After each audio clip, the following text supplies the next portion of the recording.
Hello everybody in YouTube land. We're going to make some cheese. Got some milk here. It's going to expire in about a day or so.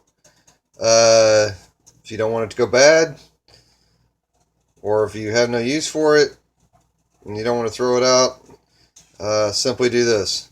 What I've done is just, it's a real simple recipe. Real simple recipe. Taking my milk, put it in a pan, let it slowly warm up, put it on a medium heat for about an hour. Let it get up to a little above room temperature. Then I added, well, before I did all that, I just put about a teaspoon of salt and about a half teaspoon to a teaspoon, depending on how you like it, of garlic powder. And put it on the stove, let it sit, like I said, medium heat, low to medium heat for a while.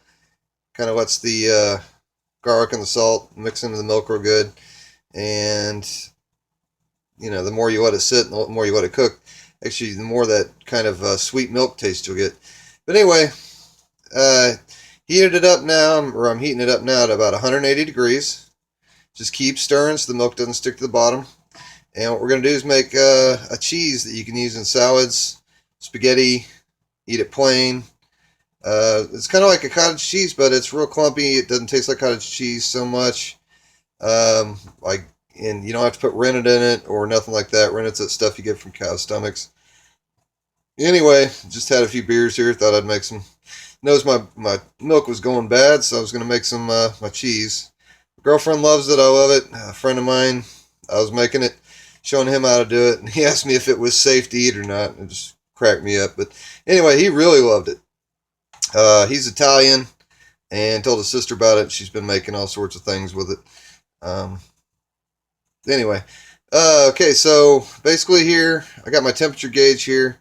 I'm going to check it real fast and show you. It should be up to about 180 degrees here. Just dip it in there real quick. Let it get up to 180 degrees.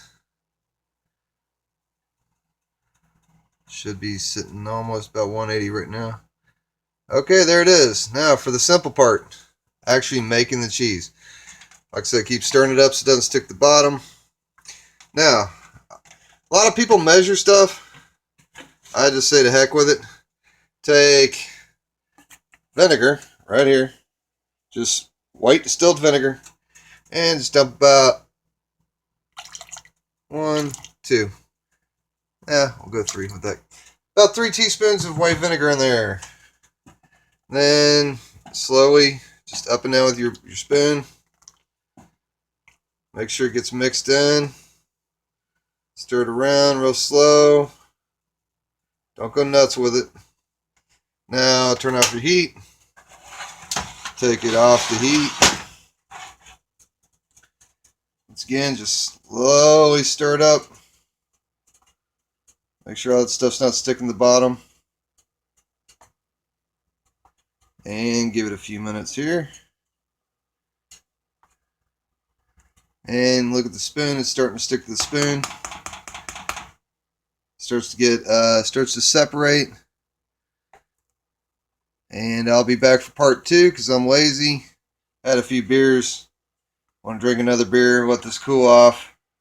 And then I'll show you what the result is, show you how to strain it and get all the water out of it, and then show you what it's like when you have your cheese ready. See you in a few.